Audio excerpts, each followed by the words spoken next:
Hi, 8th grade. This video is going to be a review of your Chapter 5 and 6 study guide vocab. And then I'll make another video where I talk about the Supreme Court cases, and a third video where I talk about questions, and finally a fourth video where I talk about the test in general and how it's going to work. But before I start, I do want to answer a request that Matthew Valentine sent to me. He was asking for pickup lines that he could use on the ladies during this coronavirus lockdown, so got a few for him here. If COVID-19 doesn't take you out, can I? Or, baby, do you need toilet paper? 'Cause I could be your Prince Charmin. Or perhaps one more. You can't spell virus without you and I. So you're welcome, Matthew. Good luck. I hope that helps. All right. Let's jump into some of the vocab. So, Pikes Expedition. So, Pikes Expedition was an expedition of the southwestern part of the Louisiana Purchase, led by Zebulon Pike, and it increased interest in the Louisiana Purchase and also interest in the Spanish territory. Remember, Zebulon Pike got stopped and captured by Spanish troops who thought he was a spy, and they were kind of right to do that because he wasn't really a spy, but his explorations of the border between U.S. and Spanish territory made a lot of Americans think, maybe we can take some of that Spanish territory for ourselves. Right. All right, so that's Pikes Expedition. Spoils system. So this comes from Jackson's inauguration. The spoils system comes from the phrase, to the winner goes the spoils. So what does that mean? It means that when you win an election, you get to reward your supporters with positions in your office. Or in the case of Andrew Jackson, when Andrew Jackson won the election, he rewarded his supporters with positions in the federal government, especially in his cabinet. Right, so spoil system refers to, when it's talking about a president, the spoil system refers to when the president removes members of the old cabinet and hires the people that he wants to replace them. Oftentimes they are his supporters during his presidential campaign. All right, the USS Constitution. The USS Constitution was a United States naval warship, aka Old Ironsides, that got into a famous battle with a British warship and won that battle. Do you guys remember how it won? It's because it had thick, I believe, oak sides, and the cannonballs that were fired at it just kind of bounced off and fell into the ocean. So the USS Constitution was an American naval warship that won a battle. Right? And why does that matter? It really doesn't, except that it made Americans think they were invincible in wartime. All right, the era of good feelings. So the era of good feelings is a period of time from the presidency of James Monroe all the way through, I would say, the election of Andrew Jackson as president. Right? So when James Monroe became president, he wanted to unite the country. After the War of 1812, the Federalist Party was basically dissolved, and pretty much everyone in power in the United States belonged to the same party, the Republican Party. So the era of good feelings refers to this time period. And of course it came to an end during the Jackson era because, Holly, what are you doing? Holly, what are you... Hold on a second, my dog's going crazy. Holly, what are you doing, girl? Oh, okay.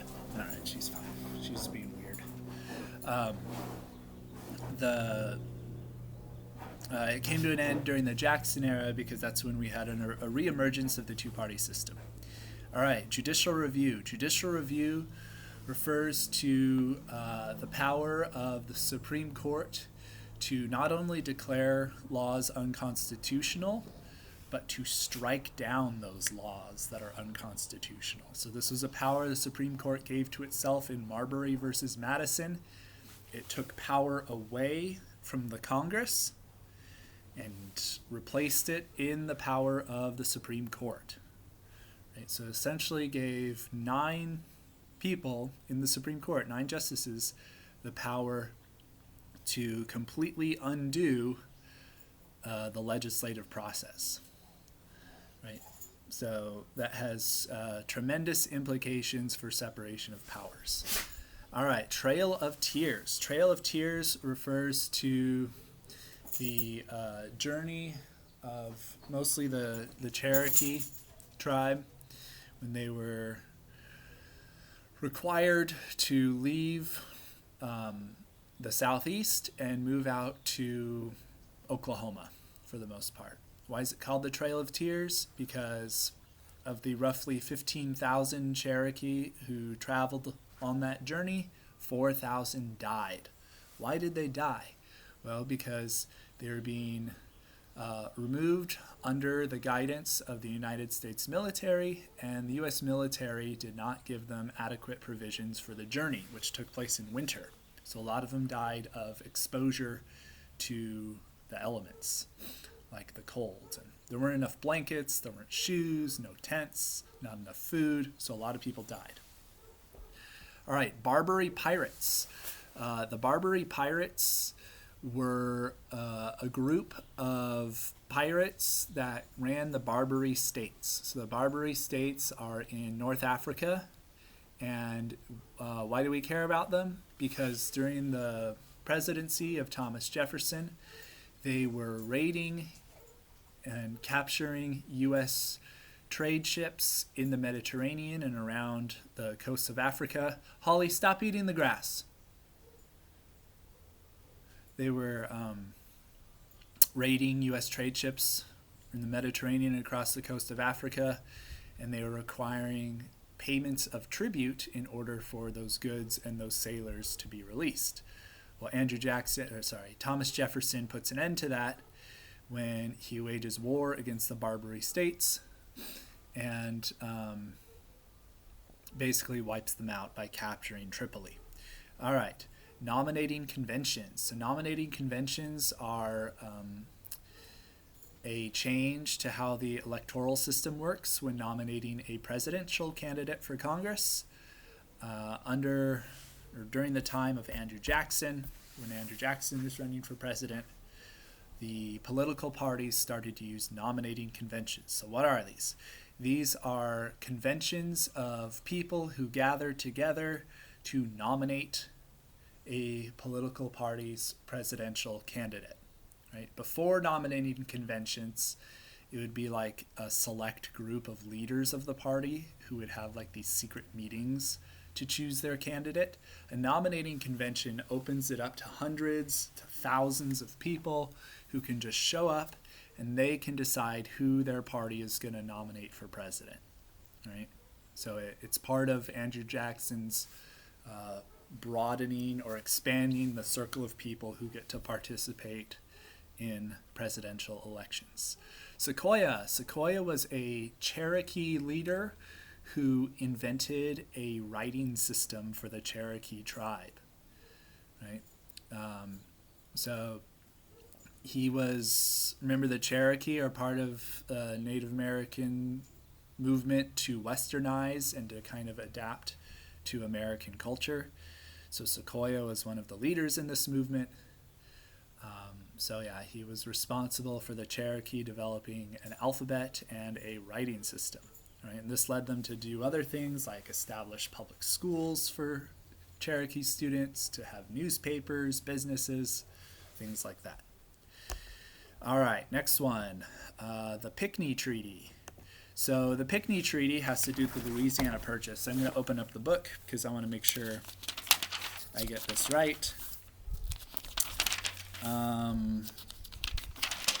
Oh, I'm in the wrong chapter. Chapter 5. Pygmy Treaty. All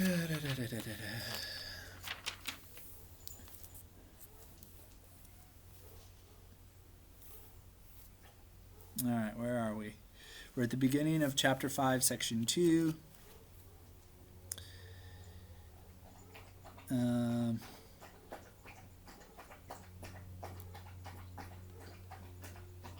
Let's see. Oh, yes. Pygmy Treaty was a treaty between Spain and the United States, which guaranteed Americans' rights to use the Mississippi River and the Port of New Orleans to ship goods. Right? So it was a deal that the United States made with Spain to try to relax pressure on American farmers and traders before the Louisiana Purchase. All right. And then why do we care about this? Because in 1801, Spain transfers New Orleans over to France, therefore making the Pygmy Treaty completely useless to the United States. And this led to a bit of a crisis, which is why Thomas Jefferson pulled the trigger on the Louisiana Purchase. Holly, what are you doing? You're so weird. My dog is being super weird right now. You're so loud. All right. Nicholas Biddle. Nicholas Biddle was the president of the Second Bank of the United States and an enemy of Andrew Jackson. Right. So Nicholas Biddle would use his power as president of the Second Bank of the United States to make deals with United States Congresspeople to get them to try to vote to extend the charter of the Bank of the United States. So he's basically this really powerful figure in American finance and American politics. Right? And he was perceived by Andrew Jackson and Jackson's supporters as being like this really corrupt, untouchable guy that had to be taken out. Right? So this is a big reason that Jackson's bank war was so popular. All right, suffrage. Suffrage refers to the right to vote. Why do we care about suffrage? Because Andrew Jackson expanded the right to suffrage in the United States by leading a campaign to get states and counties and local governments to change requirements for voting. Basically, if you are changing it so that if you're a white male, you can vote. Doesn't matter if you're educated, rich, poor, if you own property. Doesn't matter if you are a white male, you can vote. All right. Embargo Act of 1807. The Embargo Act of 1807 was an embargo passed by Congress during Thomas Jefferson's presidency, before the War of 1812, obviously, to try to push back against some of the abuse that Americans were facing by France and Britain, right? And so what was the Embargo Act? It was a law that said that the United States is not allowed to trade with any foreign nation, right? Why was it passed? Because Jefferson and Congress believed that by cutting off U.S. supply lines to France and Britain would stop being such big bullies to the U.S. and make better deals with them and stop impressing sailors and leave American trade ships alone. Obviously, the Embargo Act of 1807 didn't work because of black market smuggling, but also because France and Britain didn't rely on American goods as much as Thomas Jefferson and Congress assumed they did. Additionally, Americans relied a lot more on British and French goods than Thomas Jefferson and Congress thought. So it hurt the Americans a lot more than it hurt France and Britain. All right, Whigs. Whigs are a political party established by the anti-Jacksonian Republicans. So when Jackson becomes president, a lot of Republicans don't like Andrew Jackson. Jackson is basically broken away and formed his own Democrat Party, and the remaining Republicans are like, well, we're going to make our own political party. And they all get together and they form the Whig Party. Right? So Whigs are anti-Jacksonian Republicans who form their own party. What do Whigs stand for? Well, they're not quite Federalists, but they are supportive of having a stronger federal government for the most part, at least more than the Democrats want. They are a little bit more supportive of big business. Yeah. The main thing you need to know is they are anti-Jacksonian Republicans. And the Democrats perceive the Whigs as elites. All right. Monroe Doctrine.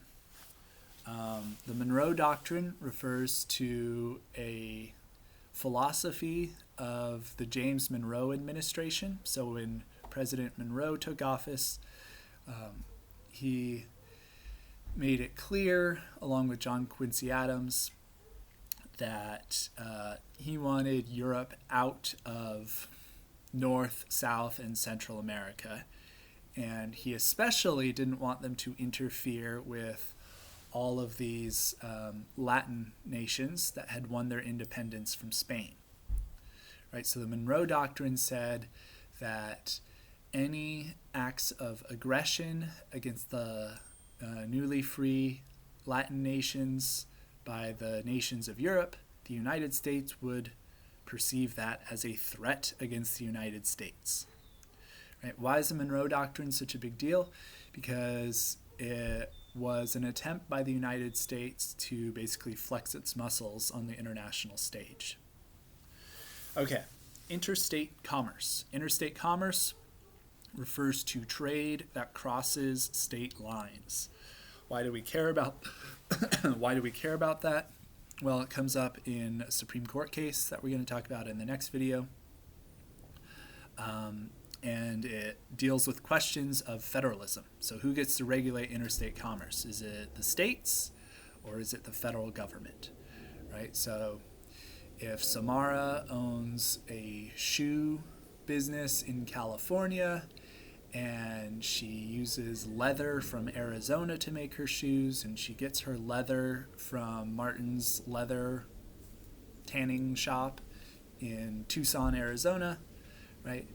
Well, that leather, when it crosses state lines, is it going to be taxed or regulated by the state of California, the state of Arizona, or does it need to be regulated and taxed by the federal government instead?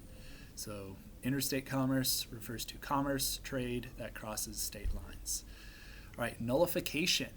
Nullification is a question that comes up during the presidency of Andrew Jackson, and it causes him to basically have a nasty breakup with his vice president, John C. Calhoun. Nullification is a question that has to do with federalism. So supporters of nullification believe that the United States was formed when a bunch of states got together and decided to give some of their power to the federal government, right? And therefore, if the federal government does something that the states think is unconstitutional, then the individual states can decide not to obey that law, not to enforce that federal law, right? So nullification refers to states' perceived power to nullify, to ignore, to refuse to enforce federal law, right? Opponents of nullification think that the federal government has the right to enforce laws in any and all of the states, regardless what the states think, right? And the argument against nullification from supporters of the federal government would say, if we allow nullification, then basically we're reducing the Constitution to the Articles of Confederation all over again, when Congress has to get permission to do things like make any laws, right? The federal government has to get permission to enforce any laws in any of the states, right? And of course, all the states are just going to say no, right? Because what state wants to pay taxes to the federal government? No one does. So that's what nullification is. Old Hickory is a nickname given to Thomas Jefferson. Old Hickory is a nickname given to Andrew Jackson during his days as a soldier. It basically refers to the way people perceived Andrew Jackson as kind of like tough as hickory. Hickory is like an extremely tough, hard wood that's like really difficult to crack. And it's really durable in all kinds of conditions. Sacagawea. Sacagawea was Lewis and Clark's guide on their expedition and their journey into the Louisiana Purchase territory. So she was a Native American woman who could speak English. She was actually married to an officer in the United States military. So she was pretty westernized, but she was a really useful guide and translator for Lewis and Clark on their journey. All right, that is it for our review of vocab. I'll make a Supreme Court video review next. See you later.